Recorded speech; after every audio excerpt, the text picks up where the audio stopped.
Bismillah, elhamdülillah, ve salatu ve selamu ala Resulillahi ve ala alihi ve sahbihi ve men valah. Allahümme fakihne fi'd-din ve cealhu hücceten lena la aleyna emme ba'd. Və nikah babındayıq. An-nazaru ilə el-məxtuba. Fəslə çatdıq, buyur. Bismillah, elhamdülillah, və salatu və selamu ala Resulillah. Evlənəcəyi qadına baxmaq. Müəyyən bir qadınla evlənmək qərarına gələn insan, onunla nişan etmədən öncə ona baxa bilər. Demək, Muhammed ibn Məsləmə deyir ki, mən bir qadınla evlənmək istəyirdim. Mən ona baxmaq üçün onu güdürdüm. Nəhayət onu xurma ağacının yanında gördüm.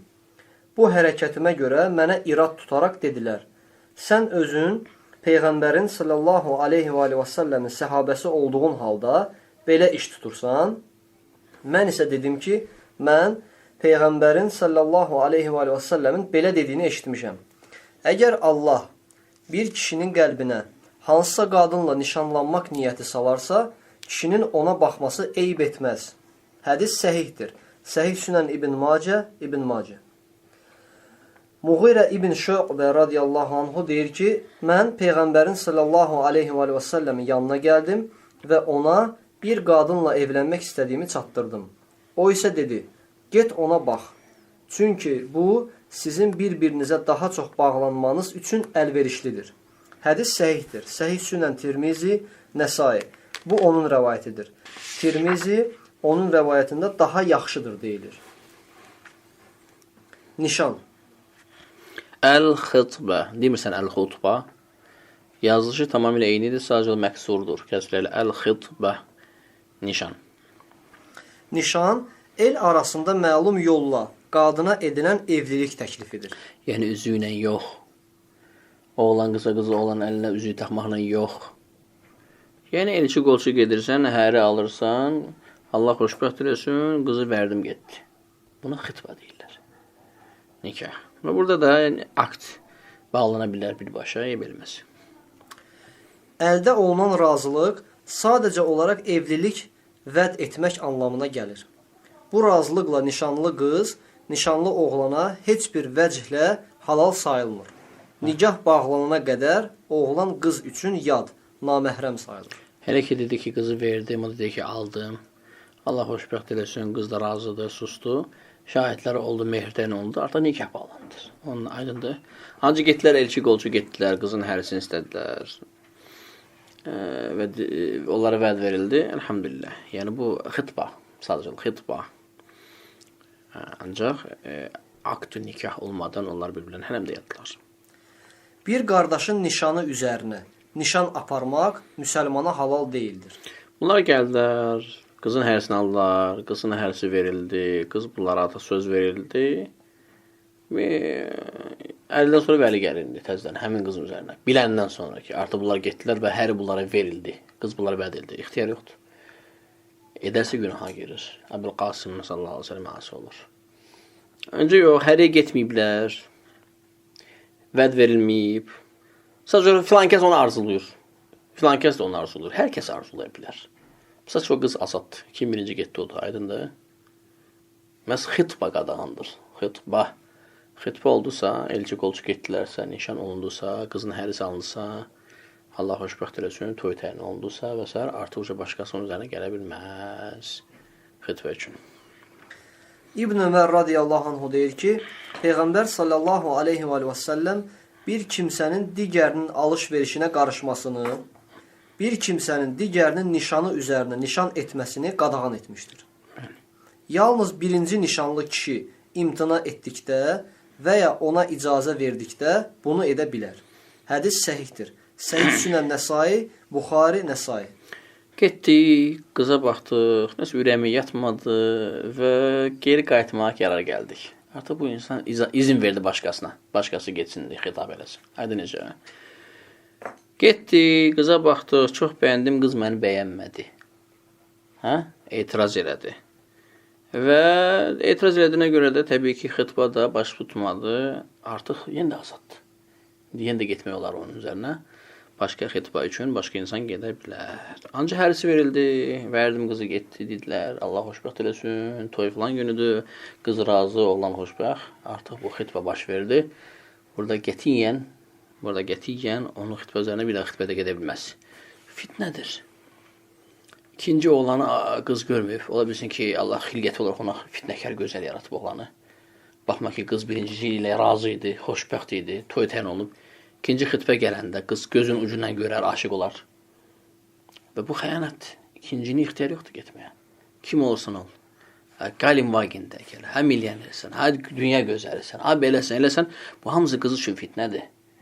Və qızın özünə sən fitnə törədəcəksən ki, qız xain çıxacaq.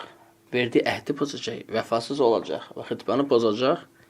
Aydın, halbuki birinci ilə razı idi və əlhamdülillah onu qəbul eləmişdi. Ona görə qətiyyən ikinci insan gedə bilməz, madəm ki, xitbə baş verib. Düşünməsin özündə olan üstünlükləri. Mən onunla nə pis olanam, nə ilə fərqlənirəm, onunla niyə geri qalaram, deyir ki, keçmir bu şeylər. Məni görsəydi, məni istəyərdi, mən bunu dəqiq bildim, bu şeylər keçmir. Madəm ki, getdi, hə deyildi, razılıq oldu, artıq nişan baş verdi. Başqası ikincisi artıq gedə bilməz, qutardı, get başqasını axtar. O sənin nəsibin artıq deyil. İllə baş verməzsə, pozularsa, hətta toya bir neçə dəqiqə qalmış. Və hər şey ləğv olunarsa, ondan sonra azaddır. Rici talaq edilib, boşanılıb, müddət, iddə gözləyən qadını nişanlamaq da haramdır. Rici sözü ərəb dilində racəə, yəni qayıtmaq sözündən götürülmüşdür. Rici talaq isə kişinin öz arvadını birinci və ikinci dəfə boşamasıdır. Bu talaqın rici adlanmasına səbəb də kişinin öz arvadını birinci və ikinci talaqdan sonra qaytarmaq hüququna malik olmasıdır. Bəli. Bu müddətdə haramdır başqasına getməsi o qadının. Yəni üzərindəndir. Sonra nə gəlir orada? Çünki o hələ kiminsə arvadı sayılır. Bəli. Həmçinin bir dəfəlik boşanıb və ya yoldaşı ölüb, müddət gözləyən qadını bu vaxt ərzində nişan etmək də haramdır. Aydındır. İddəti müddət çıxmalıdır. Hikməti 4 əşhuri müəşşara 4 ay və 10 gün. 4 ay 10 gün müddətində iddətidir onun. Bu müddətdə evlənilmir qadınla. Təbii, əri ölüb. Niyə evlənilmir hikməti? Bir də görəcəksən ki, qadının qarnı çıxır. 4 ay 10 gündə məlum olur bu. Əgər bu baş verirsə, bilərsən ki, bu mərhumun neydi, övladıymış. Əgər iddəti İslam qoymasaydı, qadın 3 gün yas saxlayandan sonra, əgər evlənmə icazə verilsəydi, o zaman nəsəblər dəyişəcəkdi. Və kişi elə biləcəkdi ki, bu bunun övladıdır. Halbuki o mərhumun övladıydı. Aydındır, tarixlə nəsəb bir-birinə qaçışdı. Bu, İslamda qorunan hüquqlardan nəsəbin qorunması. Bu səbəblə İslam iddətsiz qadının evlənməyini icazə vermir, ta iddət qurana kimi. Amma dolayı yolla eşitdirmək isə günah deyil. Bu caizdir. 3 gün yaz tutdu, 6 gün özünə gəldi, bir aydan sonra artıq gülür və göndərirsən elçidən, yəni bir qızlarla, yəni bacılarla, bir xanımlarla, bir ana ilə qulağına eşidirsən ki, ağız filan ki, sən istəyir, nə deyirsən? Kövrəlir, nə bilim, özünü itirir, belə, elə. Bəs mən ərimi itirmişəm, bu da söhbətlərdir zat. Neysə, aləkullin, yəni bu eşitdirmək caizdir və bu eşitdirmək arzun, ərz hökmünü alır, ərz edirsən ona. Bu xitaba deyil. Bax, iddət çıxmayıb ancaq, düzdürmü? Xitaba deyil, çünki xitaba başqa şeydir. Və yaxud da ki, qız nə eləyir? Biraz şey eləyir, güya ki kövrəlir, güya ki belə elə, sınır ora buna. Sonra sabahsı gün deyir ki, az Fatma bacı nə deyirdin nələri? Axtarır təzdən. Aydındır, deyirəm filan kəs, hə, sur belə gülür, nəsə belə, hə. Aydındır ki, ərzi qəbul elədi. Deyirik ki, eybi yox. Həmin Fatma bacı gedir, oğluna çatdırır ki, bəs, hə, o iddət qutarsın, inşallah elçiyə gedərik, yəni, etiraz eləmədi. Aydındır və s. Uca Allah buyurur, bu müddəti gözləyən qadınlara elçi göndərmək, onlarla evlənmək istədiyinizi rəmz və işarə ilə bildirməkdən və ya belə bir istəyi ürəyinizdə gizlətməkdən sizə heç bir günah gəlməz. Yəni Allah başqa ayət-i kərimədə iddət qurtarmamış evlənməyi haram etmişdi. Əl-Baqara surəsində. Eyni ilə həmin surənin həmin səhifəsində də deyir, həmin səhifədə özdə. وَلَا جُنَاحَ عَلَيْكُمْ فِيمَا عَرَّضْتُمْ بِهِ مِنْ خِطْبَةِ النِّسَاءِ أَوْ أَكْنَنْتُمْ فِي أَنْفُسِكُمْ أَعْرَضْتُمْ ərz eləmək. Aydındır. Həmin surədə və həmin səhifədə gəlir bunlar. İddət ayətəsindən sonra bu gəlir. وَالَّذِينَ يُتَوَفَّوْنَ مِنْكُمْ وَيَذَرُونَ أَزْوَاجًا يَتَرَبَّصْنَ بِأَنفُسِهِنَّ أَرْبَعَةَ أَشْهُرٍ وَعَشْرًا فَإِذَا بَلَغْنَ أَجَلَهُنَّ فَلَا جُنَاحَ عَلَيْكُمْ فِيمَا فَعَلْنَ فِي أَنفُسِهِنَّ بِالْمَعْرُوفِ وَاللَّهُ بِمَا تَعْمَلُونَ خَبِيرٌ وَلَا جُنَاحَ عَلَيْكُمْ فِيمَا عَرَّضْتُمْ بِهِ مِنْ خِطْبَةِ النِّسَاءِ أَوْ أَكْنَنْتُمْ فِي أَنْفُسِكُمْ.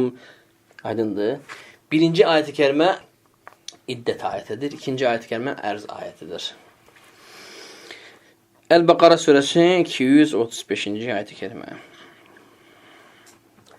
Nikah bağlamaq. Nikahın iki ərkanı var. Qızı vermək və qəbul etmək. Bunun doğru olması üçün aşağıdakı şərtlər olmalıdır. Bəli. Birinci. Ümumən qızı verməyə bu rukuna bu isim verilir. Əl-icəbu vəl-qabul. Əl-icəbu vəl-qabul. Bu rukundur. Atası deyir ki, qızım səni filan kəsərə verirəm. Hətta ki, filan kəs gəlir, ərz eləyir, xitab eləyir. Və kişi deyir, qızım nə deyirsən? Yox, razı deyiləm, özündən çıxdı zaten. Ürəyində başqası var. Artıq burada qabul olmadı. İcab olmadı. Rukun pozuldu və nikah batildir. Hətta zorla versən. Bəs qızım filan kəs tərəfdən elçi gəlib, nə deyirsən? Rəng al, rəng verir, nə bilim, belə. Saralıb, nə bilim, tər basır, utanır. Aydın məsələdə razılıq əlamətidir. Əlamətlərdir, razılıq əlamətidir. Çünki bikrir belə olur adət. Feyb olsaydı deyərdi, razıyam. Feyb olsaydı, yəni dul olsaydı. Ancaq bikir, yəni razılıq əlaməti, susması, artıq razılıq əlaməti hədisdə gələcək inşallah. Birinci. Himayədarın vəlinin icazəsi. Vəli bizdə 5-dir. Birinci atasıdır. Və atası müşriklərdən olmamalı. Yəni hindus, məcus, buddist, aydındır. Həmçə kitabi olmamalıdır. Nasrani, Yahudi. Müsəlmanlardan olmalıdır ki, vilayəti sayılsın. Həmçinin vilayət şərtləri ilə bərabər atası olmayanda doğma əmisi, doğma qardaşı, aydındır. Hətta babası. Babası ata hökmündədir. Və in alə. Babası yoxdur, babasının atası sağdır, o da vəli sayılır. Və in alə. Babasının babası sağdır. Və in alə. Nə qədər yuxarı qalxsa, aydındır. Çünki ata hökmündədir. Və həmçinin 5-ci sinif vilayə, o da dul qadınlarda olur. Dul qadının həddi buluq yaşına çatmış, övladı onu ərə verə bilər. Vəlisi olur, anasının vəlisi olur. Qadının atası ölüb, əmisi yoxdur, qardaşı yoxdur, o yoxdur, bu yoxdur. Övladı artıq həddi buluğa çatmış, bir yaşlı övladı. Vəli, əl-ahd sayılır. Hədisi dinləyək. Ayşə radiyallahu anhə Peyğəmbərin sallallahu aleyhi və səlləmin belə dediyini rəvayət edir. Himayədar tərəfindən nikahı bağlanmayan qadının nikahı batildir. Nikahı batildir, nikahı batildir. Əgər belə nikahla qadına yaxınlıq edərsə, verilən mehir qadına qalır. Əgər himayədarlar qızı ərə verməkdən imtina edərək mübahisə edərlərsə, himayədar yox sayılır. Himayədarı olmayana isə rəhbər himayədarlıq edər. Allahu akbar. Nə kamildir bu din. Əyyəm əmrəətin ləm yunkihəha əl-vəli fənikahühə batilun, batilun, batilun fənikahühə batilun, fənikahühə batilun, fənikahühə batilun. Hər hansı bir kəs, hər hansı bir qadın, istər bikr, istər ətheyib, dul. Əyyəm əmrəətin, hər hansı bir qadın. İtlaq olunda olmadı. Öz-özünü evləndirərsə, vəlisi olmadan, himayədar olmadan ərə gedərsə, Ay molla, nə bilim 50 mat verdin, kəsdi orada, nə bilim filan yerdə, filan məsciddə, orada, burada keçmir bunlar. Vəlisi olmalıdır, vəlisi. Hədis Əxrəcə İbn Macə və Əbu Davud və Tirmizi sahihun.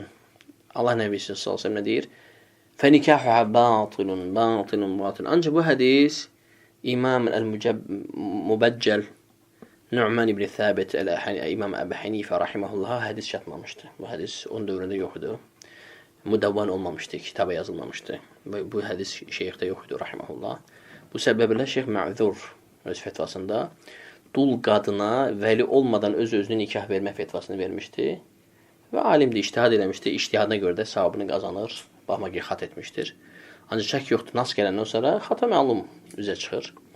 Ancaq problem onda deyil. Elhamdülillah imamdır. Başımızın tacıdır.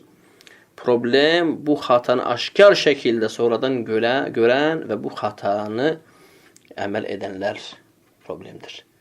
Görərsən, Hənəfi məscidlərində, diyarlarında laxsus. Nə ki dul, hətta bakirə qadınlar məscidə gələr, heç bir valil əhd olmadan, qardaş və ata olmadan öz-özlərini nikah etdirərlər və bunun adına xalq arasında molla nikahı deyərlər. Deyir ki, nikah batildir, qardaş, batildir, batildir. Hansı halda icazə verilib molla nikahını atasız, qardaşsız, vəlisiz eləmək? Əgər vəli yoxdur, qadın tamam yetimdir.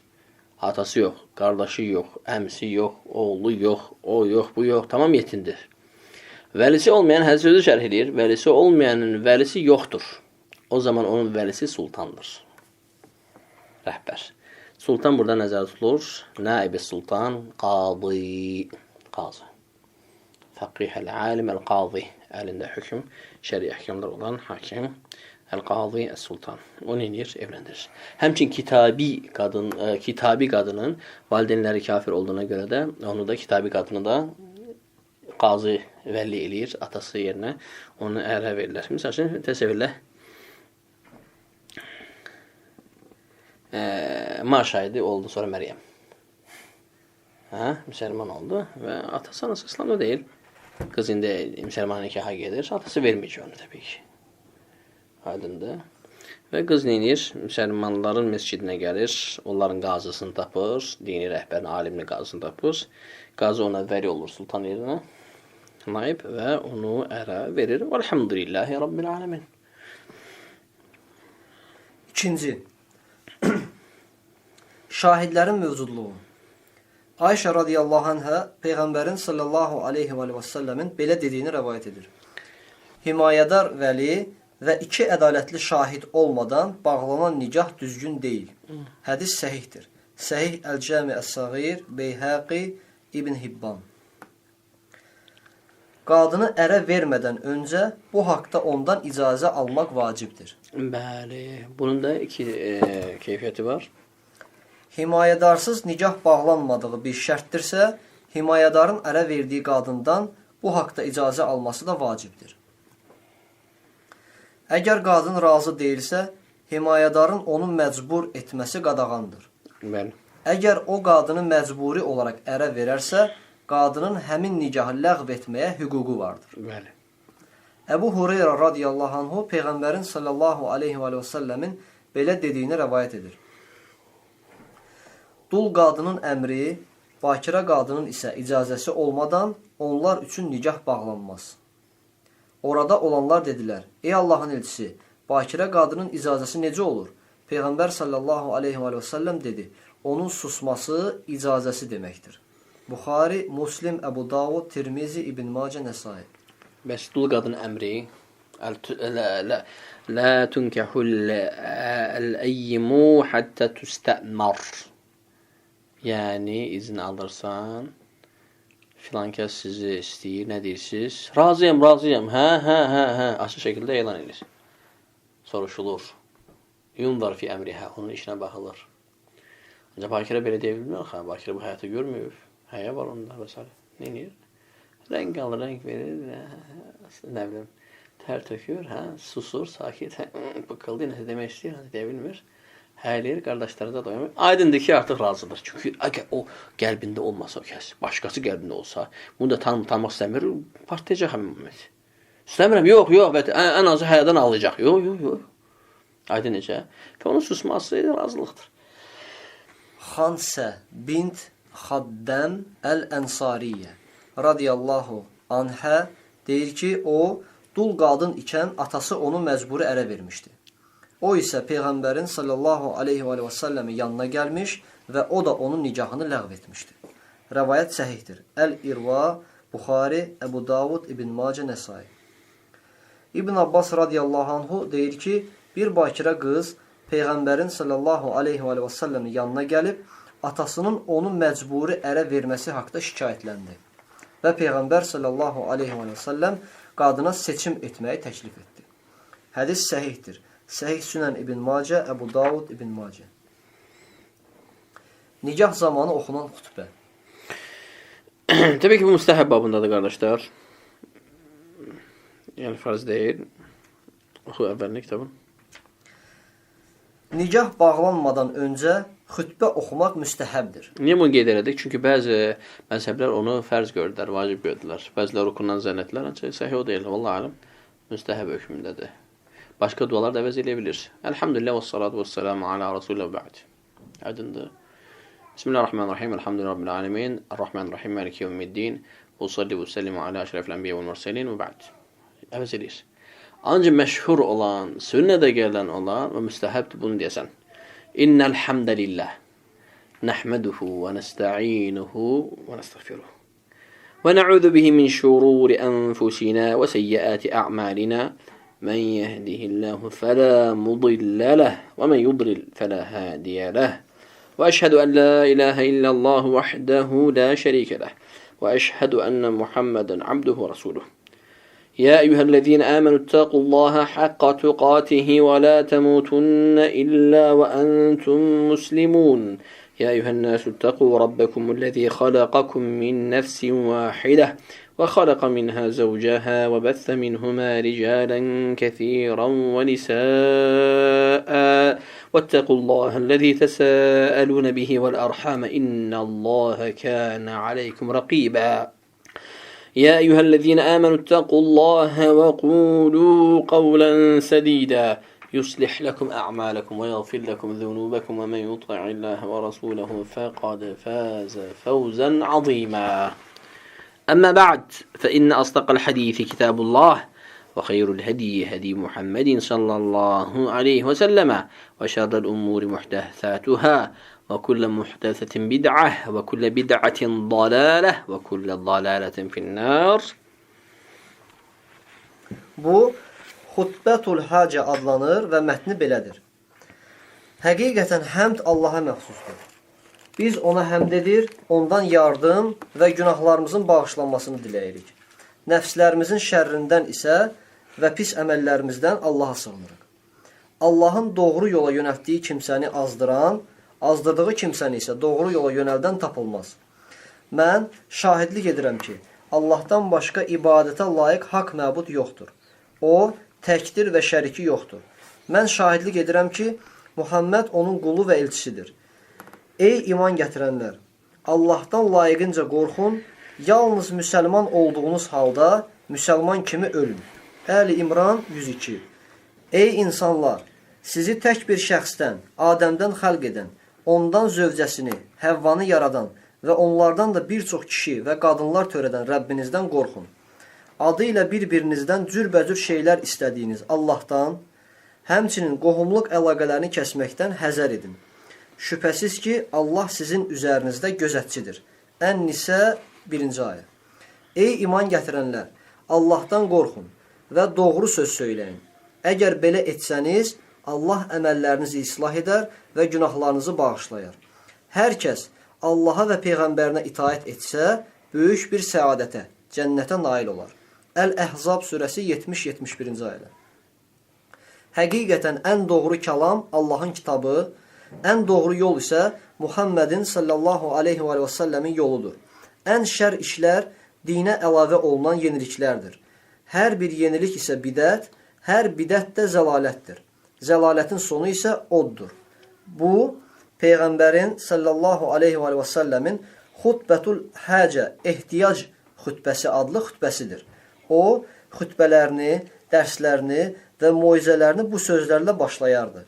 Bu xütbə haqda böyük alim Şeyx Albanin rahiməhullahın çox faydalı bir araşdırması var. Oxumaq faydalı olardı. Xütbənin Xutbətul Həcə, yəni ehtiyac xütbəsi adı ilə adlandırılması hər danışıqdan öncə bu sözlərə ehtiyac duyulmasına görədir. Nigaha görə təbrik etmək müstəhəbdir. Məşhur dua Əbu Hüreyrənin rivayətindəki gələn Qavlu Nəbi sallallahu aleyhi ve sellem Barakallahu lek ve baraka aleyk ve cema'a beynekuma fi hayrin. Akhracahu İbn Mace ve lafz Ebu Davud'undur ve Tirmizi. Buyur. Hadis sahihdir. Əbu Hüreyrə radiyallahu anhu deyir ki, Peyğəmbər sallallahu aleyhi və səlləm evlənənləri təbrik edərkən bu duanı oxuyardı.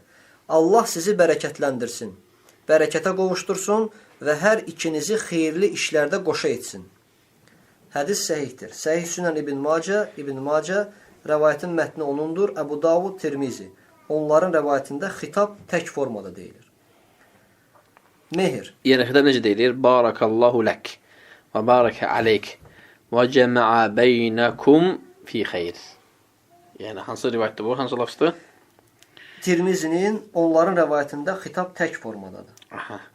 Ancaq Sünen İbn Mace'də Barakallahu lekum.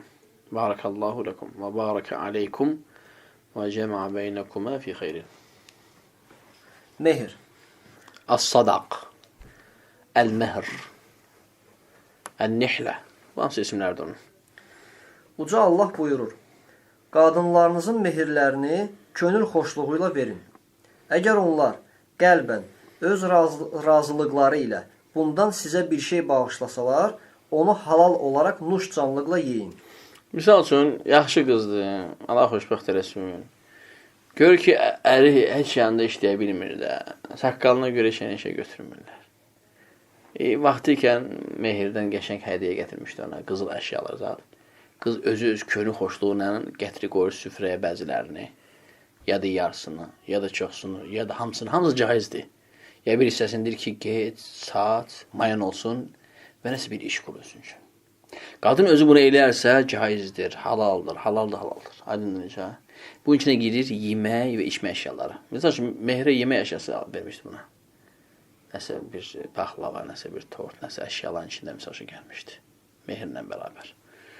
Qadın ondan ikram eləyərsə, yedizdirərsə, istər ərinə, istər valideynlərinə, istər də qeyrilərinə özü verərsə xoşdur, xoşluğuyla, könül xoşluğuyla caizdir. O vermədən kimsə götürərsə hansı olar? Günaha girer. Çünki Allah təala haram etmişdi bu. Həmçinin əşyalar, yemək, içmə və qeyrilər də girir. Özü vermədən izinsiz götürməyə haramdır. Liqavli Teala və ətun nisə as-saduqatihinə nihlə. فَإِنْ طِبْنَ لَكُمْ عَنْ شَيْءٍ مِّنْهُ نَفْسًا فَكُلُوهُ هَنِيئًا مَرِيئًا. Uca Allah buyurur, qadınlarınızın mehirlərini könül xoşluğuyla verin. Əgər onlar qəlbən, öz razılıqları ilə bundan sizə bir şey bağışlasalar, onu halal olaraq nuş canlıqla yeyin. Ən-Nisə surəsi 4-cü ayə. Mehir, qadının kişi üzərində olan borcu və onun şəxsi mülküdür. Yəni, qadının şəxsi mülküdür, aydındır. Heç kəsin, istər ata, istərsə də başqasının qadının icazəsi olmadan onun mehrindən götürməyə haqqı yoxdur. Və təsvir olsun ki, bəzi bacılardan şikayətlər eşitdik məktublarda, yazırlar suallar əsnasında. Deyir, adam nişanda qəşəng qızıl əşyalar gətirdi, mehr olaraq və mən ora gəlin köçəndən sonra qızıl əşyalarını valideyn təzdən geri götürdü. Zulüm, böyük zülümdür, olmaz bunu eləmək qətiyyən. Şəriət mehrin nə azına, nə də çoxuna məhdudiyyət qoymamışdır. Bəli. Bununla belə cavanlar çətinlik qarşısında qalıb evlənməkdən imtina etməsinlər deyə evlənməyi asanlaşdırmaq məqsədi ilə mehirlərin az miqdarda təyin edilməsinə təşviq etmişdir. Uca Allah buyurur, əgər bir arvadın yerinə başqa bir arvad almaq istəsəniz, onlardan birinciyə çoxlu mal vermiş olsanız da, ondan heç bir şeyi geri almayın. Ən-Nisə surəsi 20-ci ayə. Ənəs ibn Malik radiyallahu anhu deyir ki, Abdurrahman ibn Avf radiyallahu anhu Peyğəmbərin sallallahu aleyhi və səlləmin yanına gəldi. Onun üzərində ətir izi qalmışdı. Peyğəmbər sallallahu aleyhi və səlləm bu haqda ondan soruşdu və o, ənsarlı bir qadınla evləndiyini bildirdi. Peyğəmbər sallallahu aleyhi və səlləm dedi, ona nə qədər mehir vermisən? O dedi, xurma dənəsi ağırlıqda qızıl vermişəm. Peyğəmbər sallallahu aleyhi və səlləm dedi, elə isə heç olmasa bir qoyun kəs və ziyafət ver. Buxari, Muslim, Əbu Davud, Tirmizi, İbn Macə, Nəsai. Səhl ibn Səd radiyallahu anhu deyir ki, mən Peyğəmbərin sallallahu aleyhi və səlləmin yanında olan toplumun arasındaydım. Orijinal ismi Səhl ibn Səd. Səd, hə? Aynen. Təbii ki, bizim dildə aynı yoxdur. Bu zaman bir qadın qalxıb dedi, ey Allahın elçisi, mən özümü sənə hədiyyə edirəm. Bu haqda öz fikrini söylə. Bu Peyğəmbər sallallahu aleyhi ve sellemə xasdır, ondan başqasına caiz deyil. Baxmayaraq ki, İran mollaları bunu məxsusluqdan çıxardıb özlərinə, lap Yahudilər kimi nisbət edirlər və deyirlər ki, biz mollalara olar. Qadın gəlib özünü ihab edə bilər. Deyir ki, xeyr, bu Peyğəmbərə xasdır, heç alimlərə də olmaz. O ki, qaldı facirlərə və s. Aydındır. Və Allah Nəbisi sallallahu aleyhi ve sellemə hər hansı bir pak, mömin qadın gəlib, heç bir mehirsiz özünü ihab edə bilərdi. Əhzab surəsində Allah təala bunu mansus eləyib, yəni ayət nazil eləyib, bu əhkamlar Peyğəmbərə xasdır. Və bu əhkamlar deyandı Nəbiyyullah sallallahu aleyhi ve sellem vəfatı ilə ondan başqasına aid deyil. Heç bir qadın mehirsiz özünü başqasına hədiyyə edə bilməz. Niyə Peyğəmbər sallallahu xastı? Hikmətlər məlumdur, ehtiyac yoxdur. Çünki seçim yoxdur. Bəşəriyyətin ən xeylisi, ən əfsəli, ən gözəli, ən təmizi. Seçim yoxdur. Ondan niyə? Yəni, və çox hikmətlər var. Buyur. Peyğəmbər sallallahu aleyhi və səlləm ona cavab vermədi. Qadın yenə, ey Allahın elçisi, mən özümü sənə hədiyyə edirəm. Bu haqda öz fikrini söylə. Burada çoxlu faydalar var. Birinci, Allah Nəbisi sallallahu aleyhi ve sellem o qadına mərhub deyildi. Yəni, onunla evlənməyə niyyəti yox idi. İstəmirdi. Aydındır. Və Peyğəmbər sallallahu aleyhi ve sellemin baxın kamil əxlaqı demir ki, istəmirəm. Həya edir onu demək ki, istəmirəm. Ki, qadının kölünü sındırar. Aydın necə. Qadın bu saçca bəşəriyyətin sultanı. İnsanların ən xeyirli, ən əfsəli, ən kamili, ən sağlamı, ən güclüsü və ən gözəllinin önündədir. Allahın Rasulü, Həbibi, Xəlilin yanında. Allah Taala'nın Əhzab surəsindəki ayətə əməl edir. Mən özümü sənə ihab edirəm. Yəni, sən həyat yoldaşı oluram. Mehirsiz, mehirsiz. Allah Nəbisi bu qadını istəmir. Bax, məhz bu gələn qadını istəmir. İstəmir, sadəcə. Və deyə bilmir ki, istəmirəm. Hətta iş çözülsün. Hətta qadın neyinir, təkid edir, ya Rasulullah, nə deyir? İnnəhə qad vahəbət nəfsəhə lək. Deyirlər ki, ya Rasulullah, bu qadın özünü sənə hədiyyə etdi, yəni ərə verdi. Nə deyirsən? Allah Nəbisi sallallahu yenə də susur, yenə də deyirlər, yenə də susur. Deyə bilmir ki, qadına yox, qadının könlünü sındırar, xətrinə dəyər, ona ağrı edər, ona incidər. Allah Nəbisi sallallahu bunu yox dedi, nə deməkdir? Aydın. Və istəməmədiyini də deyə bilmir. Allah Nəbisi sallallahu həyasının kəmalından, əxlaqının kəmalından. Və səbəblərindən biri doğrusu Allah bilir. Allah Nəbisi sallallahu bilir də ki, bu qadın başqası istəyir. Sonra üçüncü dəfə yenə, ey Allahın elçisi, mən özümü sənə hədiyyə edirəm. Bu haqda öz fikrini söylə, deyərək səsləndi. Bu zaman bir kişi qalxıb, ey Allahın elçisi, onu mənə ərə ver, deyərək səsləndi. Peyğəmbər sallallahu aleyhi və səlləm dedi, sənin ona verməyə bir şeyin, mehrin varmı? Kişi, xeyr deyərək cavab verdi. Burada mehir tələb edir. Niyə? Buradan biz bildik ki, bu Peyğəmbərə xasdır. Yerindən qalxan insanın mehir verəcəyi heç bir şey yoxdur. Çox kasıb idi. Hətta bir rivayətdə gəlir ki, izarımdan başqa heç nəyim yoxdur. İzar da onun evratını örtən. Onun göbəyi ilə diz arasını örtən. Bu yeganə mülküdür. Deyir, bundan başqa heç nəyim yoxdur. Ya Rasulullah. Aydın da başqa rivayətə gəlir. Bununla bərabər Allah Nəbisi sallallahu deyir ki, mütləq et, mehir tap. Bu göstərir ki, ihab, əhkamı Peyğəmbərə xasdır. Bu həmin qadındır ya. Deyir ki, ya Rasulullah, inni qad vahabtu nəfsi iləyik. Xeyr, başqası ən kasıb dünyanın insanı belə mehirsiz olduğuna görə 7 mehir şərtdir. Buradan biz bildik ki, o əhkamlar Peyğəmbərə xas idi. Mehirsiz bir qadın özünü ihab etməsi. Peyğəmbər sallallahu aleyhi və səlləm dedi, get axtar, heç olmasa dəmir üzük də olsa tap. Qızıl yox, gümüş yox, heç olmasa dəmir. Nəsə olsun ki, mehir adı verək ona və səni ərə verək. Kişi getdi və az sonra qayıdıb dedi, heç nə tapmadım, hətta dəmir üzük də. Peyğəmbər sallallahu aleyhi və səlləm dedi, Qurandan nəsə bilirsən? Kişi, mən filan və filan surələri bilirəm, deyərək cavab verdi. Peyğəmbər sallallahu aleyhi və səlləm dedi, get, bildiyin Quranla onu sənə verdim. Buxari, rəvayətin mətni onundur. Yaxşı, necə olur? Yəni, bu surələri qadına əzbərlətdirəcəkən, oxutduracaqən düzgün, qadın da bu surələrə sahib olacaq bir hafiz kimi və bu da sən ona verəcəyin bir şey hökmünü alacaq. Bunu da biz buna elədik, oldu mehir. Aydındır, çünki başqa verəcəyi yoxdur. Bəzi qardaşlar bunu dəli gətirib mehirlərini belə eləyirlər. Deyir ki, olmaz. Fuqahanın bu məsələdə şiddətli ixtilafı var, qardaşlar. Bu onlar ancaq o halda ki, əgər sənin misalın bu kişinin misalındadır və bizim zamanda artıq belə insanlar başda qalmayıb, bizim ölkədə. Yəni, mehir verəcək heç nə yoxdur. İnsan çox üzrəm tamamilə çılpaq və bədəndə əvratına, göbək ilə diz arasına örtəcək bir izarına başqa heç nə yoxdur. Belə insan bizim şəhərdə yoxdur. Hər birimizin kutkası da var. Pencəyi də var. Telefonu da var. Düzdürmü? Bunlar hamısı əşyadır. Hamısı mehir hökmünü alır. Evdə mamadan qalma vaza var. Nə bilim, stol var, masa var, süfrə var. Bir pərdə var evdə hər halda. Aydındır. Yəni, o zaman kimi deyil, axı sən də Quran surələrini özünü deyirik ki, ona ulema, yəni fuqaha icazə vermir, yəni Quran surələri ilə özü nikahləmə. Məsələ şiddətli ixtilaf var və gələcək təfsilatı ilə.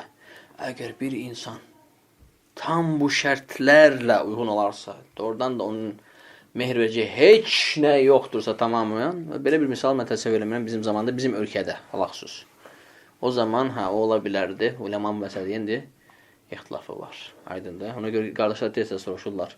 Deyir, mən mehrim zövcəmə filan qədər surəni öyrətmək olub, hökmü nədir? Məsələ deyir, ixtilaflıdır. Deyir, bəs açıq hədis var, hədis də gör, harada gəlib? Buxari, rəvayətin mətni onundur. Müslim, Buxari, aydın necə? Əbu Davud, Tirmizi, İbn Macə. Qayda götürək elm tələbəsi. Şərt deyil ki, hədis harada gəlib. O bizim ən səhi mənbədədir. Şərt o deyil.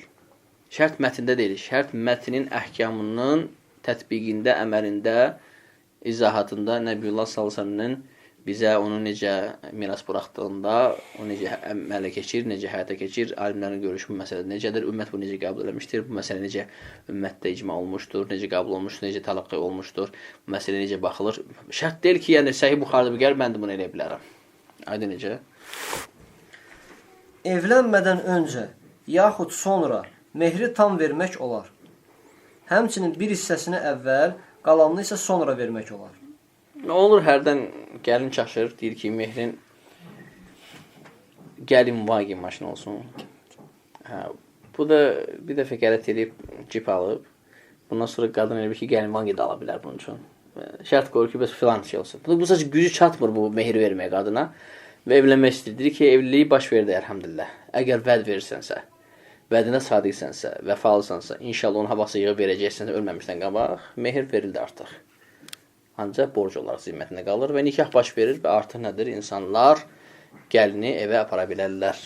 Aydındır. Buna deyirlər əl-mehru əl-muəccəl. Aydındır. Bir də var əl-mehrul muəccəl ayından. Ayından muəccəl yəni təcil verirsən. Bir də müəccəl yəni sonraya saxlayırsan. Muəccəl mehirdən daha xeyirli heç nə yoxdur. Muəccəl ayından yəni təcil mehir. Daha xeyirli heç nə yoxdur. Az olsun, saz olsun, vaxtında ver və borcunda zimmətinə qalmasın. Öləndə də biləsən ki, əhkamları nədir? Müəccəl əliflənsə, təxirə salınmış, o problemli mehirdir, ancaq mehir səhih hökmünü alır və nikah batil deyil, səhihdir. Demək, 3 dənə əhkam burada zikr elədi təzdən. Evlənmədən öncə, yaxud sonra mehri tam vermək olar. Həmçinin bir hissəsini əvvəl, qalanını isə sonra vermək olar. Gəlin də şıltaqdır, dedi ki, mehrim 100.000. Adam yığdı bütün nəslini ortaya qoydu. Bütün mal, dövlət, var dövlət, ora vardat gördü ki 50.000 onu vurub keçmir. Ay qız, olanın budur. Deyir ki, yəni qadın seçdiyi budur, mehri budur, hədd də gəlməyib şəriətdə. 50-ni verirsin, 50 borc qalır zimmətində. Aydındır. Bu qadın mülküdür, onun əlindən ala bilməzsən. Aydındır. Təbii ki, burada bəzi elm tələbələri mənə deyir ki, birəsini niyə alırsan adətən? Dedik ki, seçim qadınındır. Aydındır. Buyur. Hətta qadının mehrini verməmiş, onunla yaxınlıq edərsə, buna da icazə vardır. Bir nəfər nikah kəsən elm tələbələrindən biri deyir ki, bir nəfər gəldi və qız mehri $1 milyon təyin eləmişdi. Öz əllərinə yazmışam. $1 milyon, bəli, $1 milyon.